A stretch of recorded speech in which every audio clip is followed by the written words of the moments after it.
Hi friends, in our previous session we have made MySQL service up and running using the Docker.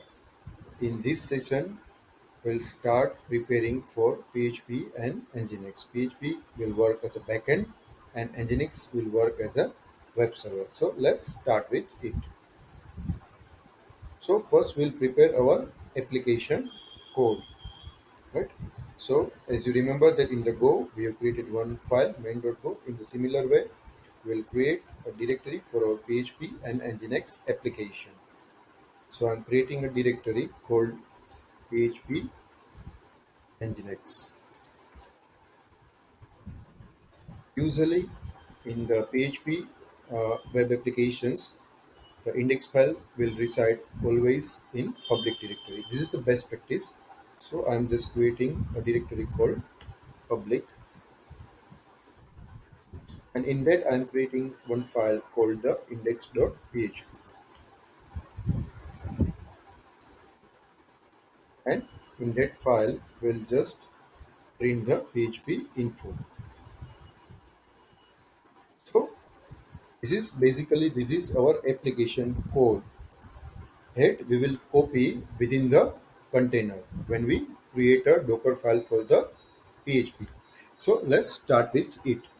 Now our application code is prepared, and then we'll move with our infrastructure and we will move within the deployment directory where we deal with the Docker. So we we have our code ready in the rehearsal copy. We will use it as a reference. So let's start with it. So first we'll create a directory called PHP Nginx within the Docker directory.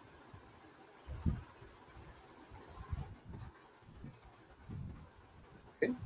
Then as we we will deal with the two containers over here, one for Nginx and one for PHP, and hence I'm creating a two subdirectory within this directory. So one is for Nginx and one is for PHP. Uh, As we have created a Docker file in the Go application, in the similar way, we will create a Docker file for both our containers, Nginx and PHP. So first I am creating a Docker file for PHP.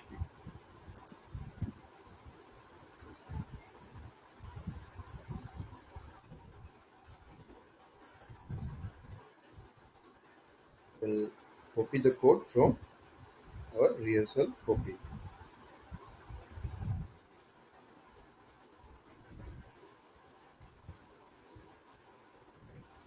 So let me explain you the Docker file of PHP. If you remember that we have created the core PHP image already, right? So if we'll find it, Docker images, you can see that our core PHP image is already available over here. So we don't need to rebuild it again. We will just reuse it. So we will reuse our already available image, right? So just remember that we are not taking the image from Docker Hub. Instead, we will use the image that we already have created, right? In the beginning of our PHP, Nginx, and MySQL session. So you can reuse it like this way from localhost 5000 core PHP 8.2.0 and the tag is latest, right? So this is quite clear that we will reuse this image, and the Docker file for this image is over here. So we'll just directly reuse it, right? Okay, this is clear. This is just a name of the maintainer, right? This is the environment variable that I have defined it internally, and this variable I can reuse it further. So this is, you can say, just some local variables. Me is indicating the current directory, which is the PHP. SRC is just like us from where the source start. So basically the source starts from the deployment directory, right? So you remember that we discussed about the context, right? When we discuss about the go.yml, we have discussed about this context, that our context will always start from deployment directory. So This is the dot slash, and then our conf files. So where our conf files reside, our conf files is basically reside within the dot slash deployment docker php nginx and php, and then this is the conf files, right? So I haven't created the conf file yet in our current copy, but I will create it soon. So we'll create it two conf files and one startup files, right? So let's create it first. So we'll first create our conf files. So we'll create a directory called confs, right? Over here we'll put two files, that is the default.ini and zz.docker.ini. So let's create first the default.ini.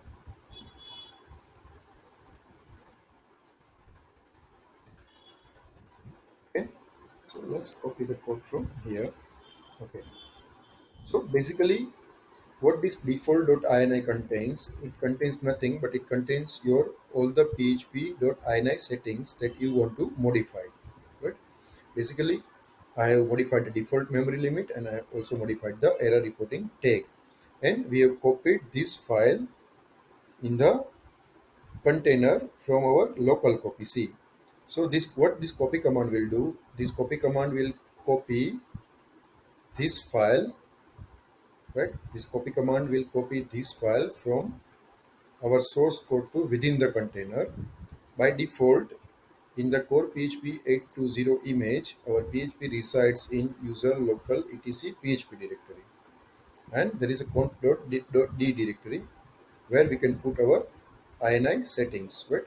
So I have put our default.ini settings and copy it within the container at this location. So this is this location is from your source code and this location is within the container location. In the similar way, we will create another file, it is zz.docker.conf, and I am copying some few lines from here to this file, right?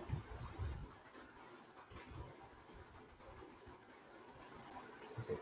So what this file will do, that it also defines some parameters which is related to PHP FPM, because I assume that you already know the PHP FPM because this is the session for Docker. So we are not going to detail for PHP FPM, but I will explain you this to text. This demonize is no means that run our PHP FPM in the foreground. Why run in the foreground? Because we are in the development mode and we can debug it easily.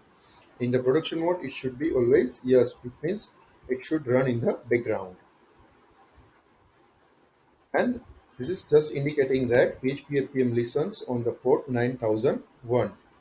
We'll see that when we deal with the Nginx, we will call the PHP FPM using this port. Right?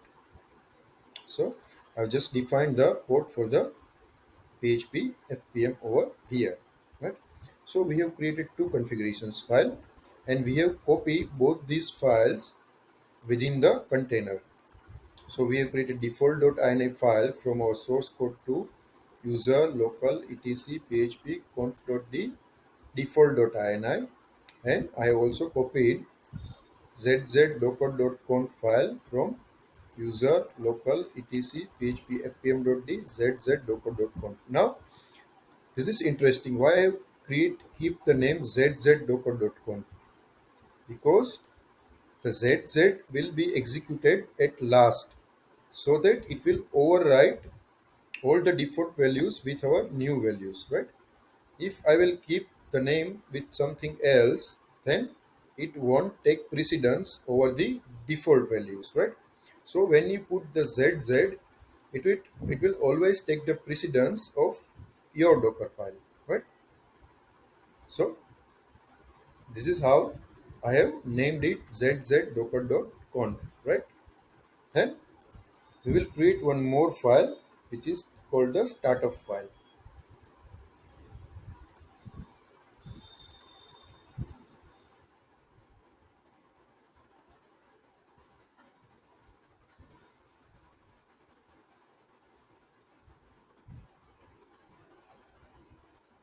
Okay.